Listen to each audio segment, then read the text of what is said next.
Hi everyone, this is Don Gold, the art guy, and I'm here with another art video. Today I want to do a demonstration of Chinese brush painting style for beginners. Now it takes three things to do Chinese brush painting. It takes good instruction, discipline, and lots of practice. And yes, it's okay and even encouraged for you to copy the artwork done by others.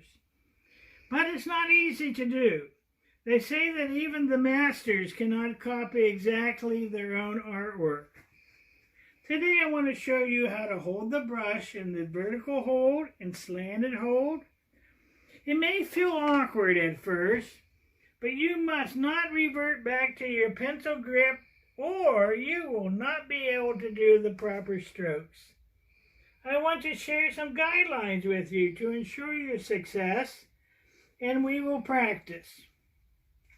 So to do our practice today, many of my students admit that at first they're uncomfortable, but once you get the hang of it, it'll be so easy and so enjoyable.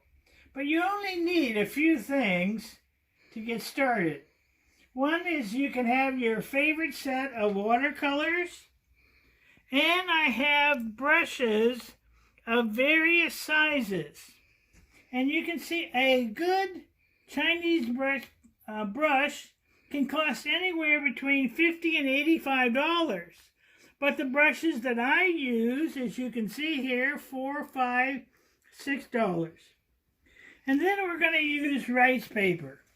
Rice paper is smooth on one side and rough on the other side. The smooth side is for good detail work. And of course, black ink. I have 3 different examples that you can use. And of course, we're going to be using paper towels, a piece of felt that I use all the time to protect the table surface. And I have a little brush rest here for your brushes.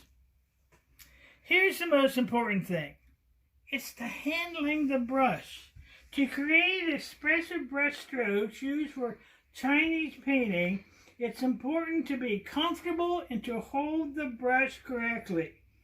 Now, if you don't have a bamboo brush, go get a wooden pencil, because we're going to do this together, and this is how you learn.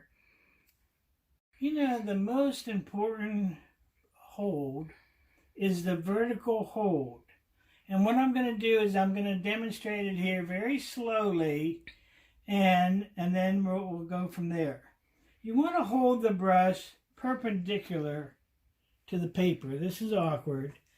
You want to grasp the handle just below the center, placing it between your thumb and index finger, and resting the lower part of the nail of your ring finger. Then you take the middle finger and you rest it on the handle just below the index finger, and you support your third finger with your pinky and brace the handle with your thumb. Now, I know that sounds like a complicated mouthful, but once you get used to this hold, you'll be able to do almost anything. The other hold is the slanted hold. Hold the brush so it is almost parallel to the paper, and use your thumb and fingers to control the movement of the brush. The width of the stroke is determined by the angle and the pressure on the brush. The shape of the stroke is determined by the movement of the brush. You press and lift, you push and pull, turn and twist, and dash and sweep. Now here are some guidelines. If you're sitting, sit up straight.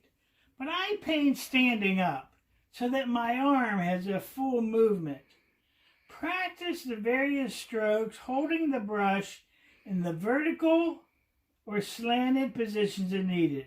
These positions may seem awkward at first, but once you get used to them, you'll be able to form the strokes correctly. Each stroke requires one fluid movement. You press down, you stroke, and you lift. It's like an airplane taking off.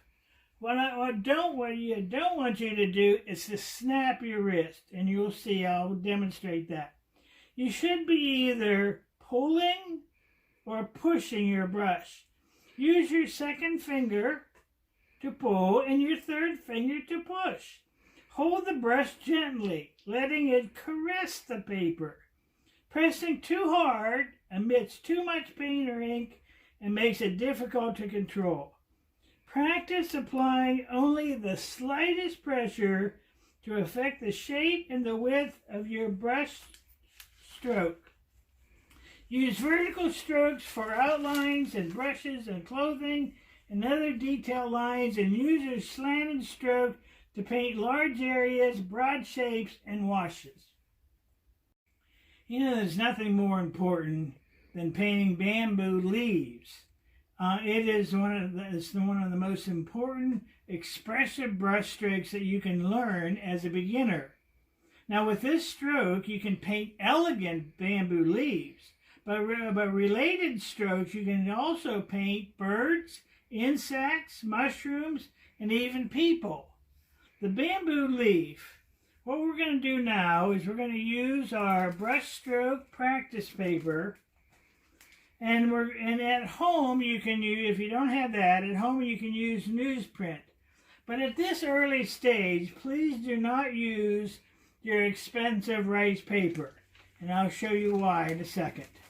The steps to the bamboo leaf is what we're going to do is we're going to drag the tip of the brush to make a thin black line. We're going to press down, and then we're going to finally lift the brush up and away like a plane taking off. So let's do that now.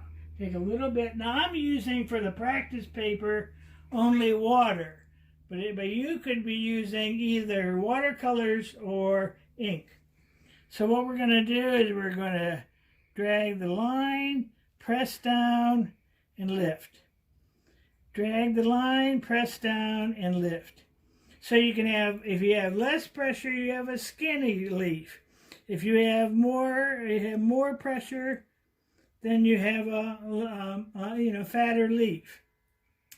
Now what I want you to do is practice leaves and that grow in all directions without turning your paper. Picture 2 shows the usual shape and position of young leaves, and then older leaves, and finally oldest leaves. Always practice leaves in groups because that is how they grow.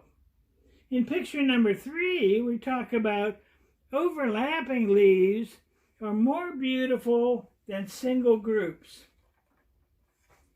Now, I want you to see how the mom here.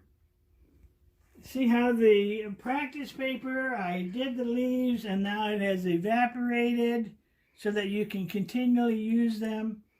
Now what I want to show you here is you use the slanted hold and you do your stalk of your bamboo. And the nodes can be done with a little bit of leaves. And now you put your stalk on here, you go back to the vertical hold, you do your leaves. Now here, listen, you got to be careful that one of my bad habits is that I snap my wrist at the end, so you don't want to do that. So now if you combine your leaves, your stalk, and your nodes, you're going to be able to create a beautiful picture that you're going to be proud of.